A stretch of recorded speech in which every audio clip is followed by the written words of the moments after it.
여러분 안녕하세요. 프레드릭 제1감리교회 박혜령 목사입니다. 가을이 왔다고 생각했었는데 지난 2주 정도가 이상하게 다시 더워지더라고요. 그러다가 비가 많이 오더니 이제 다시 쌀쌀해졌습니다. 환절기에 건강 잘 챙기시고 신앙도 더욱더 단단해지는 10월 후반부가 되기를 소망합니다. 지난 10월 8일에 저희 교회 행사가 있어서 몇 주 동안 준비를 했었어요. 그 중에 하나가 지역 주소록에 등록되어 있는 한인분들께 초대장을 보내는 일이었습니다. 누가 오면 함께 하나님께 예배 드리는 거고, 아무도 안 오면 뭐 어때요? 우리 성도님들하고 하나님께 예배 드리면 되지. 이 마음으로 준비를 하긴 했는데 시간이 점점 가까워질수록 과연 누가 올까? 몇 명이나 올까? 하는 부담이 생기더라고요. 그래서 저희 아내한테 이번 행사에 혹시 노력의 열매가 보이지 않더라도 내가 지치지 않고 계속해서 즐겁게 사역할 수 있도록 나 위해서 기도를 해달라고 부탁을 했어요. 행사 당일 아침에 교회에 와서 기도를 하는데 문득 행사 생각은 안 나고 자영업 하시는 분들도 이런 마음일까? 하는 생각이 드는 거예요. 뭔가 열심히 준비해서 개업을 했는데 누가 올까? 얼마나 올까? 어떻게 될까? 그 기다림이 참 초조했겠구나. 이런 생각이 들더라고요. 하나님 믿는 사람이 초조하다 그러고 불안하다 그러면 그건 믿음이 부족해서 그런 거야. 그런 말을 종종 하죠. 근데 사실 그건 당연한 거예요.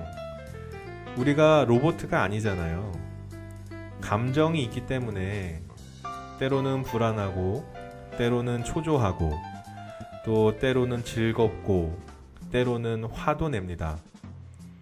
목사인 저도 그래요. 목사이기 전에, 직분자이기 전에, 소그룹 리더이기 전에 우리 모두는 주님 앞에서 부족함을 내놓고 기도 응답을 받으며 살아가는 사람들입니다. 내 바람이 이루어져서 기쁠 수도 있고 이루어지지 않아서 불안할 수도 있고 지칠 수도 있습니다. 그러나 그 모든 삶의 구비구비에서 주님이 가장 좋은 것으로 인도하십니다. 우리는 부족하지만 주는 완전합니다. 그 완전하신 주님 신뢰하면서 살아가시는 10월의 후반부가 되기를 소망합니다. 주는 완전합니다. 찬양 들으시면서 월간 프레드릭 10월호 두 번째 이야기 시작하겠습니다.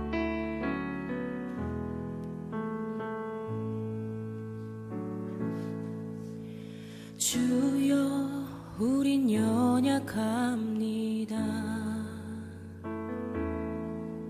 우린 오늘을 힘겨워합니다.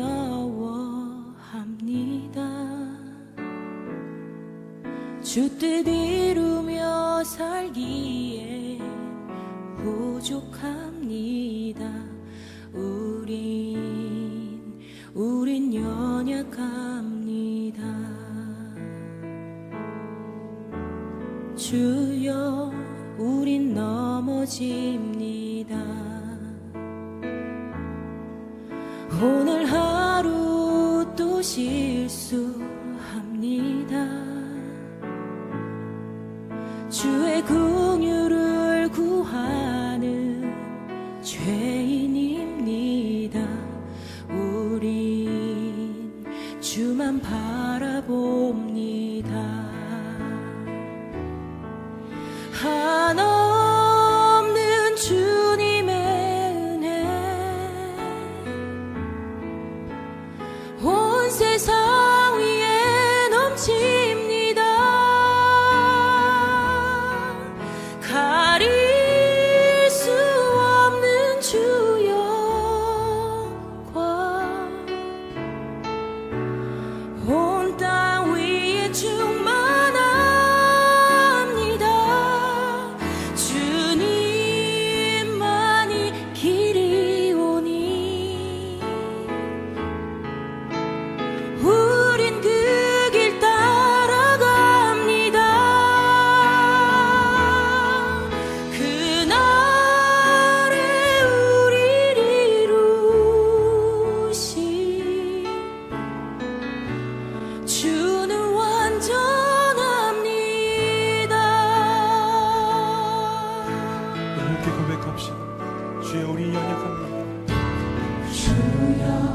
우린 연약합니다.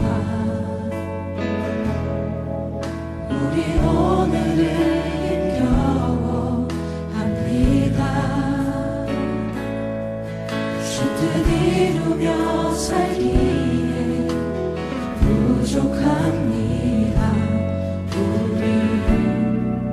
우린 연약합니다. 주여 우린 넘어집니다. 주여 우린 넘어집니다. 오늘 하루 또 실수합니다. 주의 긍휼을 구하는 죄인입니다. 우리 주만 바라봅니다. 한없는 주님의 은혜 온 세상 위에 넘칩니다. 가릴 수 없는 주여 온 땅 위에 충만합니다. 주님만이 길이 오니 우린 그 길 따라갑니다. 그날에 우리 이루신 우리 모두 너무를 덮으시는 주님의 은혜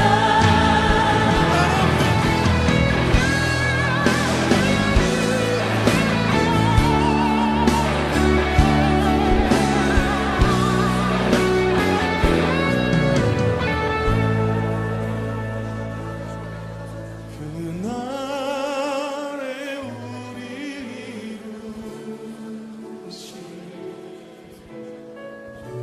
주는 완전합니다. 그날에 우리 이루신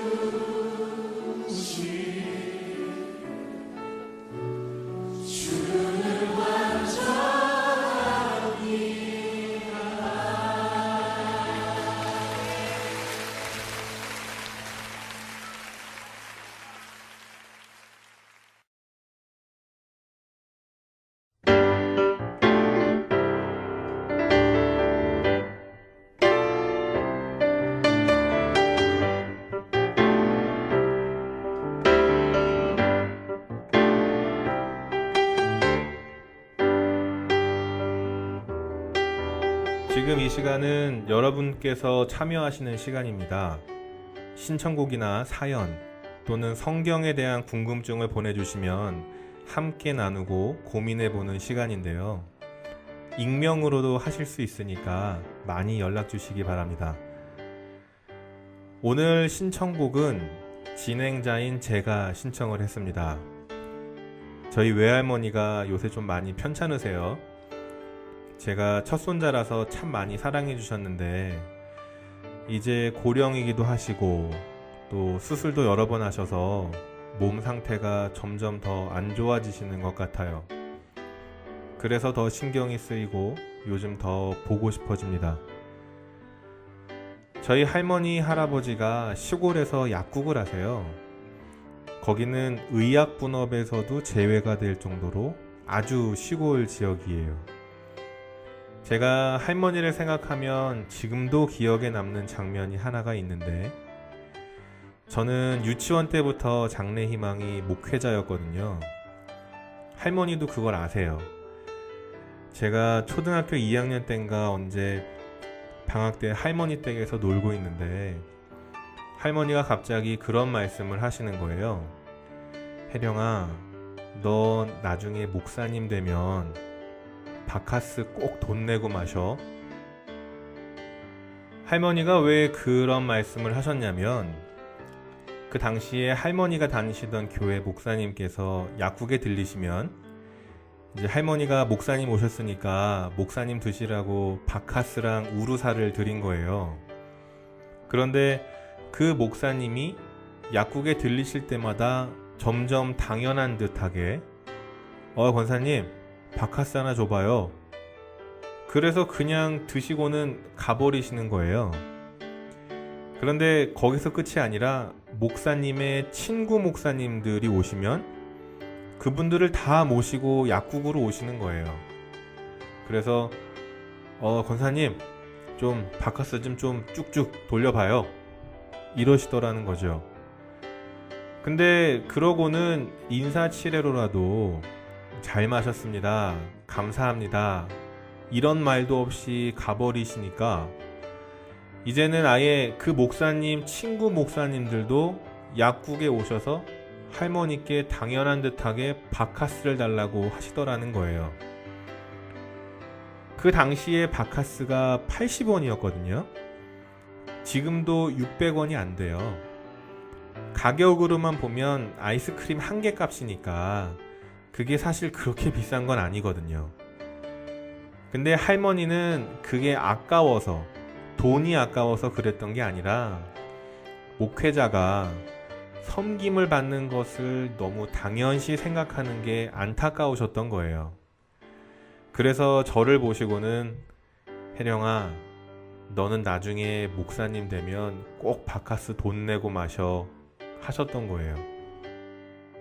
그 당시에는 그게 무슨 뜻인지를 잘 몰랐는데 제가 이제 사역자가 돼 보니까 그때 그 말이 참 마음에 와닿는 거예요. 그래서 그런지는 몰라도 누가 저를 목회자로서 대접을 해주시면 저는 그게 여전히 좀 불편해요. 뭐 식사할 때 제 앞에 숟가락 젓가락을 놔주신다거나 뭐 저부터 밥을 뜨라고 이렇게 말씀하시면 그런 게 좀 불편해요. 근데 저는 적어도 은퇴할 때까지는 계속 그런 게 불편했으면 좋겠어요. 제가 목회자로서 명심해야 할 부분들을 책이나 또는 존경받는 목사님들의 말씀을 통해서 깨닫기도 하지만 평범한 그 시골 할머니 권사님의 그 말씀 또한 제가 목회자로서 꼭 기억해야 할 부분으로 남아 있습니다. 아마 할머니는 이 찬양을 모르시겠지만 또 이 방송을 듣지도 않으실 테지만 한평생을 신실하고 묵묵하게 살아오신 저희 할머니를 생각하면서 하늘 소망이란 찬양을 함께 나누고 싶습니다. 아마 내년쯤 제가 할머니를 뵙게 되면 이렇게 말씀드리고 싶어요. 할머니, 저 바카스 돈 내고 마셔요. 나 지금은 비록 땅을 버타며 살지라도 내 영혼 저 하늘을 디디며 사네. 내 주님 계신 눈물 없는 곳 저 하늘에 숨겨둔 내 소망 있네. 보고픈 얼굴들 그리운 이름들 많이 생각나. 때론 가슴 터지도록 기다려지는 것. 내 아버지 얼음품 날 맞으시는 저 하늘에 쌓둔 내 소망이네. 주님 그 나라에 이를 때까지 순례의 걸음 멈추지 않으면 어떤 시련이 와도 나 두렵지 않네. 주와 함께 걷는 이 길에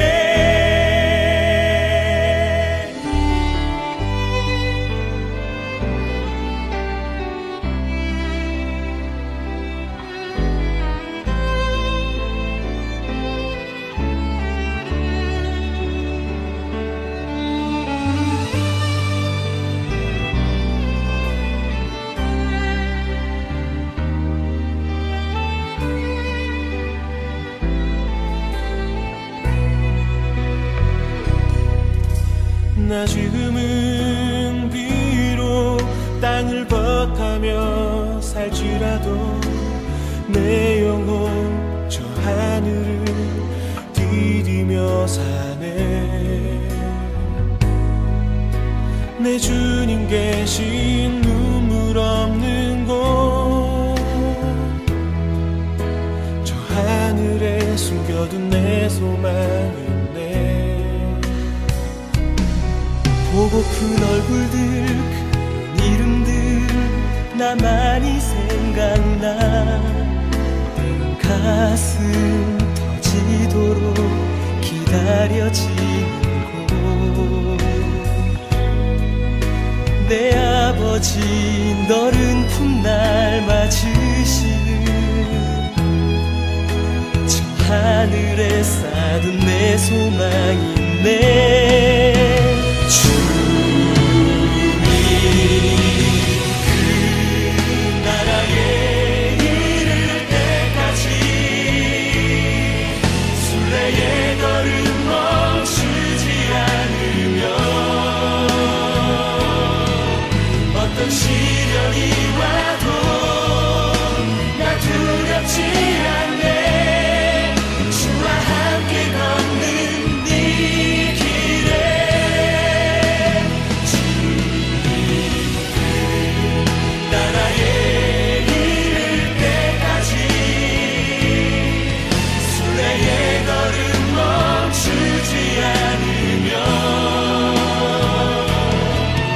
어떤 시련이 와도 나 두렵지 않네. 주와 함께 걷는 이 길에 주와 함께 걷는 이 길에 주와 함께 걷는 이 길에 우리 함께 걷는 이 길에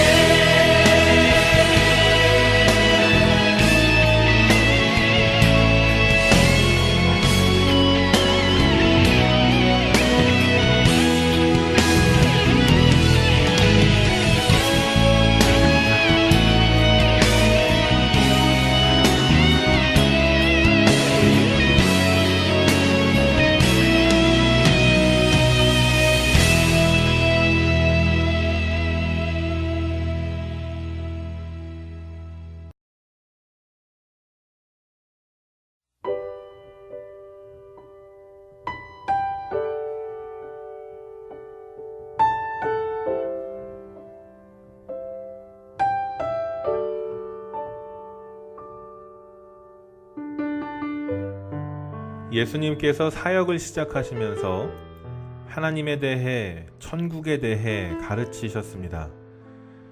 그런데 율법이 말하고 있는 무서운 하나님, 율법이 말하고 있는 천국, 그리고 그 천국에 들어갈 수 있는 율법적인 조건, 그런 이제까지 사람들이 믿고 있었던 그런 율법을 가르친 게 아니라 예수님을 통해 새롭게 이루어지는 하나님과의 관계, 천국, 율법의 완성에 대해 가르치셨어요. 예를 들어서 안식일에는 절대 일하지 말라, 이것이 율법의 가르침이었는데 예수님은 안식일에 아픈 사람을 고치셨거든요. 안식일에 사람을 치료하는 것도 일이기 때문에 예수님은 율법을 어긴 거죠.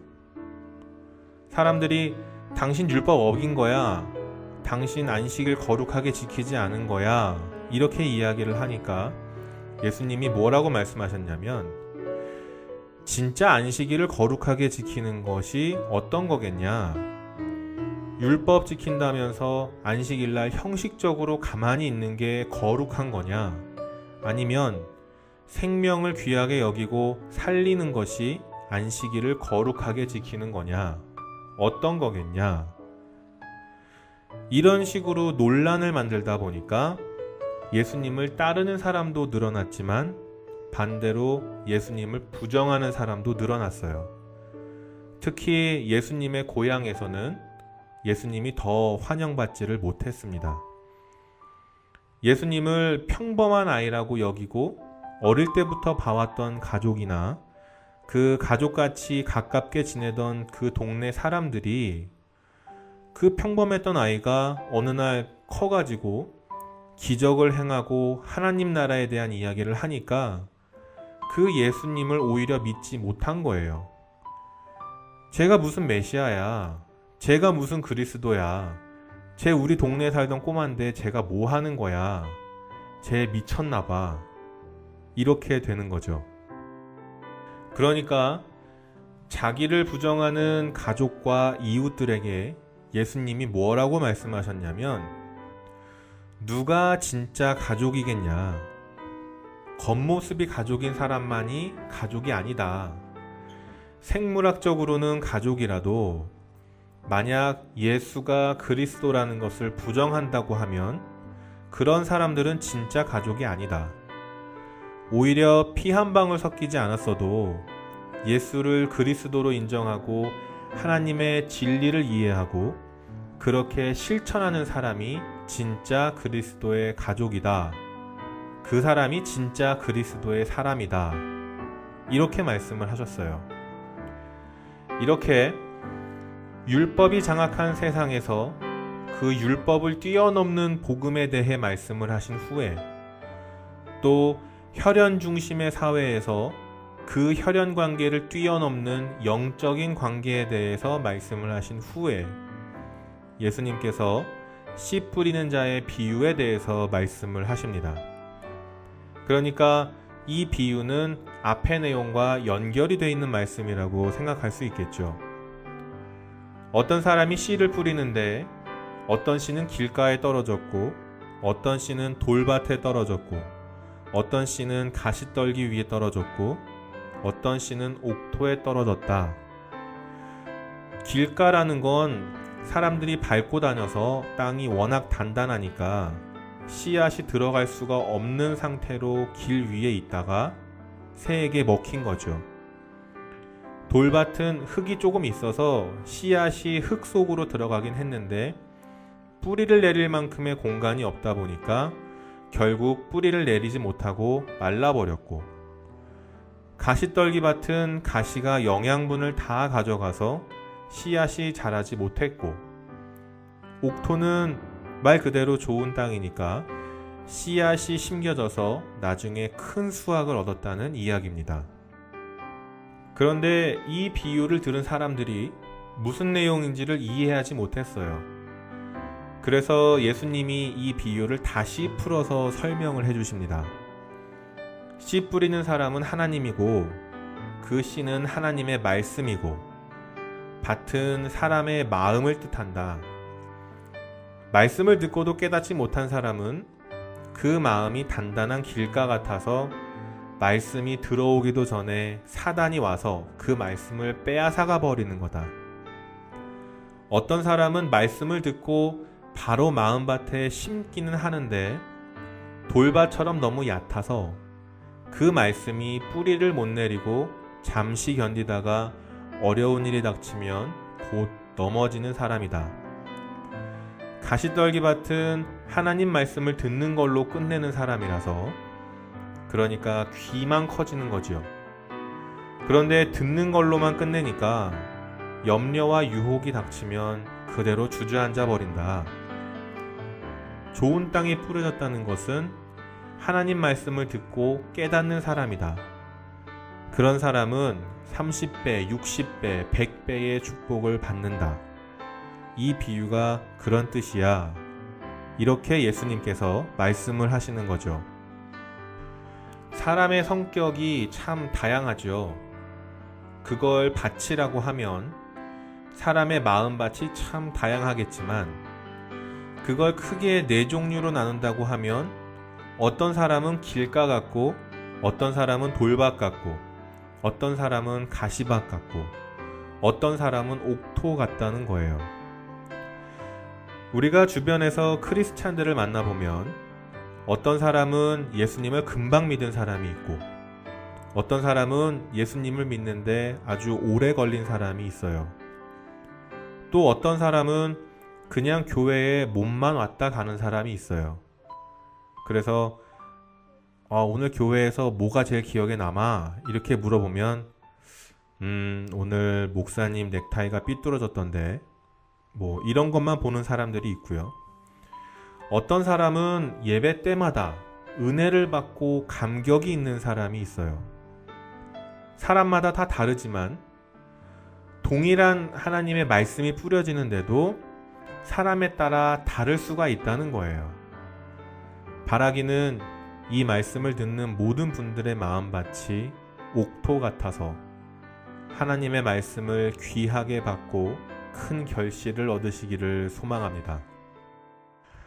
또한 혹시 이 중에 스스로 내 마음밭이 가시밭이나 돌밭 같아서 여전히 하나님 말씀을 깨닫는 것이 부족하다고 느끼시는 분이 계시다면 좌절하지 마시길 바랍니다.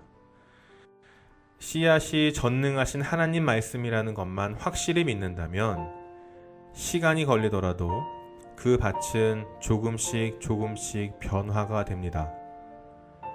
또 혹시 누군가를 전도하려고 하는데 그 사람 마음밭이 길가밭 같아서 전혀 말씀이 들어가지 않아서 전도에 힘들어하는 분이 계시다면 그런 분도 포기하지 마시기를 바랍니다. 설령 그 씨앗이 자라나지 못할 만큼 황폐한 땅이 있다고 할지라도 씨앗은 반드시 뿌려져야 합니다. 저긴 씨앗을 뿌려봤자 소용없는 밭이다. 이거는 우리가 생각할 몫이 아닌 거예요. 그 밭이 어떻게 변할지는 누구도 알 수 없습니다. 길가밭 같았지만 나중엔 옥토가 될 수도 있고요. 옥토 같아 보였으나 돌밭일 수도 있는 겁니다. 누구도 모르는 거예요. 우리는 그저 먼저 씨앗을 받은 사람들로서 내가 가진 그 씨앗을 또 뿌리기만 하면 되는 거예요. 갈라디아서 6장 9절에 보면 선을 행하되 낙심하지 말라고 나옵니다. 이 말이 왜 있을까요? 선을 행하는데도 실패할 때가 있다는 거예요. 그 씨앗은 옥토 같은 사람을 만나서 금방 열매를 맺을 수도 있고 돌밭 같은 사람을 만나서 결국 열매를 맺지 못할 수도 있습니다. 그럼 실패한 것 같아서 낙심이 되겠죠. 그래도 씨앗은 뿌려져야 합니다. 이것이 예수님께서 하나님 말씀을 가르쳐 주기 위해 부연 설명으로 해주신 비유인 거예요. 그러면 이번에는 이 비유를 좀 다른 시각으로 보겠습니다. 아까 씨앗이 하나님의 말씀이라고 했죠. 그러면 씨앗을 받아 열매를 맺은 사람이 자기가 가진 씨앗을 다시 주변에 뿌린다면 그 사람 자체도 씨앗이 되는 거겠죠. 왜냐하면 자기가 만나는 사람들에게 복음을 전하고 그 사람들 속에 심겨지는 역할을 하니까요. 그러니까 그리스도인 한 사람 한 사람이 씨앗이 되는 겁니다. 그런 그리스도인들이 모여 있으면 그 공동체를 뭐라고 부를까요? 그걸 교회라고 부릅니다. 고린도전서 1장 2절에 보면 교회라는 것이 무엇인지에 대해서 그 정의가 나옵니다. 교회는 건물이 아니라 그리스도 안에서 거룩해진 사람들, 또 그리스도의 이름을 부르는 모든 사람들이라고 나와 있습니다. 그 개념을 확대해 보면 교회도 씨앗인 거예요. 그 교회가 속해 있는 지역에서 심겨지는 씨앗이 되는 거예요. 그러면 예수님이 말씀하신 이 씨 뿌리는 자의 비유에서 씨앗을 교회로 바꿔서 읽는다면 이렇게 되는 거죠. 어떤 교회는 길가밭 같이 사람들 마음이 단단한 지역에 뿌려져서 복음이 들어가지 못할 수도 있고, 어떤 교회는 돌밭이나 가시밭 같은 지역에 뿌려져서 복음이 들어가는 듯 하다가 결국에는 열매를 맺지 못할 수도 있고, 어떤 교회는 옥토 같은 지역에 뿌려져서 큰 결실을 얻게 된다는 겁니다. 씨앗이 하나였던 것처럼 교회도 하나예요. 물론 각 교회가 각각의 스타일이 있지만 모든 교회가 한 분이신 하나님을 증거합니다. 어떤 교회는 세워지자마자 사람들이 모여들 수도 있고요. 어떤 교회는 사람들이 모이는 듯 하지만 사소한 일에도 파벌을 만들고 싸워서 본이 안 될 수도 있고요. 어떤 교회는 계속 전도를 해도 사람이 모여들지 않을 수도 있습니다. 그런데 그렇다고 해서 성장하지 않는 교회가 우리 지역이 돌밭 같아서 그래, 이렇게 위안을 삼으면 될까요? 안 될까요? 그러면 안 돼요. 그 밭이 돌밭인지 옥토인지 우리는 알 수가 없습니다. 씨앗의 역할은 씨앗의 생이 끝날 때까지 핑계대지 않고 그저 씨앗의 역할에 충실하면 되는 거예요. 큰 교회든 작은 교회든 옥토 같은 지역이든 돌밭 같은 지역이든 그 씨앗은 같습니다. 그렇기 때문에 작은 교회라고 실망할 필요가 없고 큰 교회라고 자랑할 것이 없는 거예요. 크던 작던 하나님의 교회거든요. 어떤 지역, 어떤 교회든 우리는 하나님의 말씀을 품은 씨앗이 되어 최선을 다하면 됩니다. 경제 논리로 따진다면 이왕이면 성장 가능성이 높은 곳에 교회를 세우는 것이 맞지요. 그러나 어떠한 이유로든 하나의 교회가 세워졌다면 그 교회는 자신의 소명이 끝날 때까지 씨앗이 되어서 그 지역을 섬겨야 합니다. 어떤 교회는 열매를 맺기 힘든 지역에 뿌려질 수도 있습니다. 그러나 옥토에만 뿌려지지 않는다는 것을 알면서도 교회는 씨앗이 되어서 뿌려져야 합니다.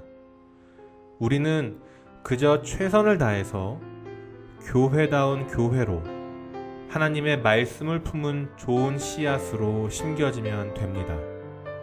그것이 그리스도가 사랑하는 공동체입니다. 이 씨 뿌리는 자의 비유는 예수님께서 귀 있는 자는 들으라 이렇게 말씀하시면서 끝이 납니다. 왜냐하면 당시에는 복음을 들어도 반응하지 않는 사람들이 너무 많았거든요. 그래서 예수님은 이 율법이 장악한 세상 논리 말고 내 편 들어주는 사람만 좋아하는 인간관계 그런 거 말고 그것들을 뛰어넘어서 영원한 하나님의 말씀을 듣는 그리고 깨닫는 사람들이 되기를 바라신 거예요.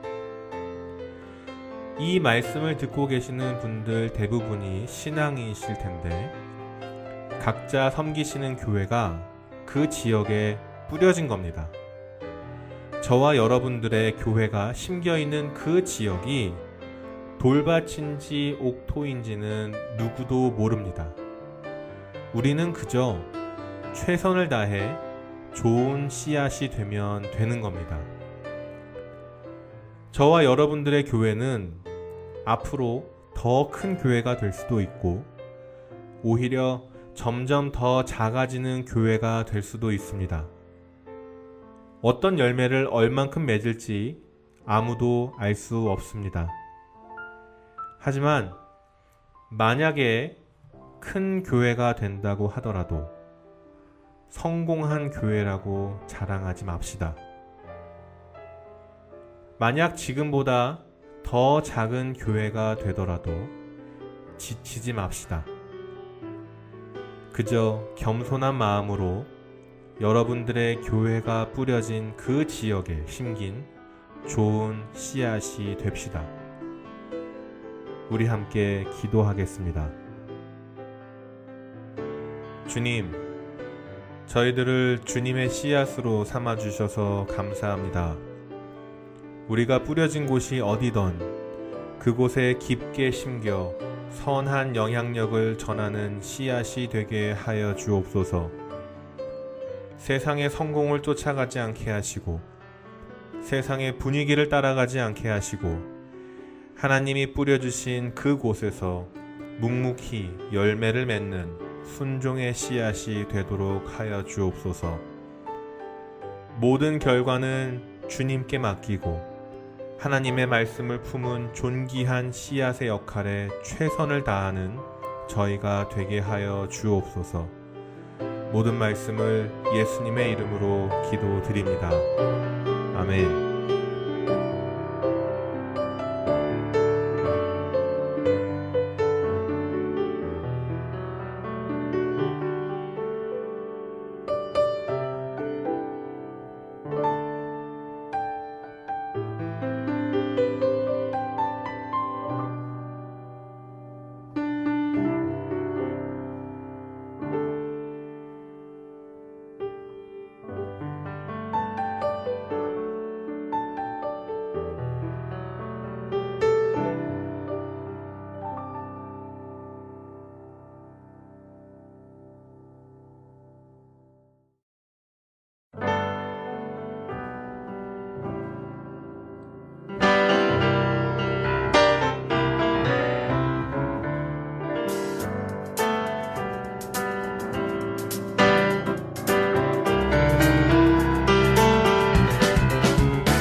제 이름이 박혜령이잖아요. 제 이름만 듣고 제 손글씨만 보면 저를 여자라고 상상하는 분들이 많이 계세요. 그 생각을 하다가 저를 실제로 만나시면 상당히 놀랍니다. 왜 놀랐는지는 만나보시면 알게 됩니다. 남자 이름 중에 흔하진 않지만 바다 해자를 쓰는 혜령이란 이름은 덜어 있어요. 근데 은혜 해자를 쓰는 혜령이란 이름을 가진 남자는 제가 알기로는 아직까지 제가 유일합니다. 혜령이란 이름이 남자 같아요, 여자 같아요 하고 물어보면 대부분은 여자라고 대답을 합니다. 그런데 저희 가족이나 저희 친척들은 혜령이란 이름이 남자 같아요, 여자 같아요 하고 물어보면 다들 남자를 떠올려요. 왜냐하면 수십 년을 함께 산 우리 아들, 우리 친척 오빠, 우리 친척 형 이름이 혜령이거든요. 그러니까 혜령이라고 하면 남자의 이미지가 떠오르는 거예요. 내가 삶으로 경험으로 가지고 있는 이미지가 어떤지에 따라서 그 대상에 대한 느낌이 달라집니다. 하나님의 이미지도 마찬가지예요. 우리가 갖고 있는 하나님의 이미지가 무서운 하나님, 질투의 하나님, 진노의 하나님이라면 하나님 감사합니다 라는 기도를 할 때 그 감사는 두려움에서 나오는 감사일 수밖에 없습니다. 그러나 같은 하나님의 이름을 부르더라도 그 하나님의 이미지가 사랑의 하나님, 위로의 하나님, 소망의 하나님이라면 그 감사에는 감격과 은혜가 있습니다. 여러분의 하나님은 어떤 이미지인가요? 궁금증이 있으시거나 상담이 필요하실 때 언제든 연락 주시면 기쁜 마음으로 아무 조건 없이 커피 한 잔 대접하겠습니다. 지금까지 프레드릭 제1감리교회 박혜령 목사였습니다. 행복한 10월 보내시고 저는 11월 1일에 다시 찾아뵙겠습니다. 들어주셔서 감사합니다.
말씀 앞에서 당신은 참된 예배자 그토록 찾으시던 하나님의 기쁨 이 세상을 향한 거룩한 생명이 되어 이 세상을 위한 구원의 소망 되어 영원한 하나님의 나라 함께 세워가니 주의 부르심 따라 당신의 삶을 세상은 당신 안에서 주의 영광 보리라 이 세상을 이길 이 세상을 이길 주님의 군사 되어 이 세상을 이 섬길 세상을 섬길 주님의 손과 발 되어 영원한 하나님의 나라 함께 세워가니 이 세상을 이길 이 세상을 이길 주님의 군사 되어 아멘 이 세상을 섬길 주님의 손과 발 되어 할렐루야 영원한 하나님의 나라 함께 세워가니 이 세상을 향한 거룩한 생명빛 이 세상을 위한 구원의 소망 되어 영원한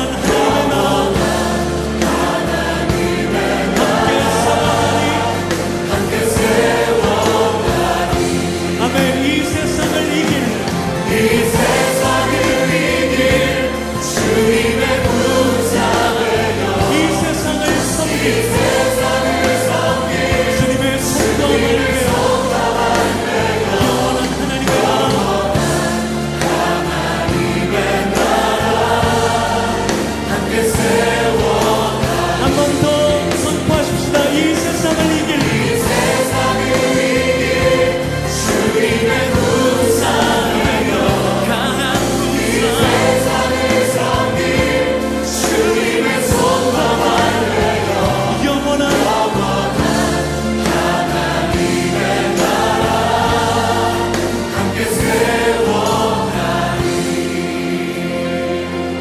우리를 통해서 그렇게 행하실 주님을 찬양하십시다. 우리를 통해서 주님의 구원과 영광을 보게 하실 이 땅 가운데 하나님의 교회의 영광을 보게 하실 주님의 행하실 일을 기대하며 찬양합니다. 할렐루야 아멘 할렐루야.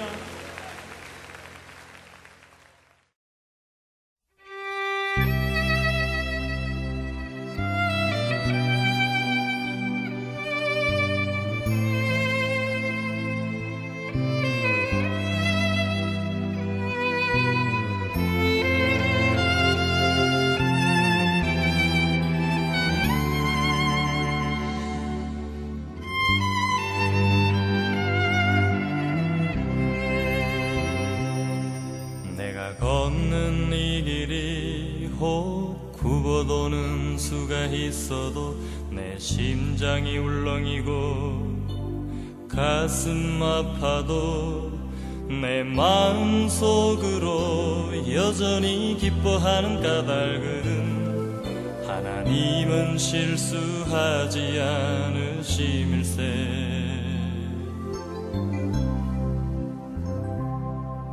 내가 세운 계획이 혹 빗나갈지 모르며 나의 희망 덧없이 쓰러질 수 있지만 나 여전히 인도하시는 주님을 신뢰하는 까닭은 주께서 내가 가야 할 길을 잘 아심일세.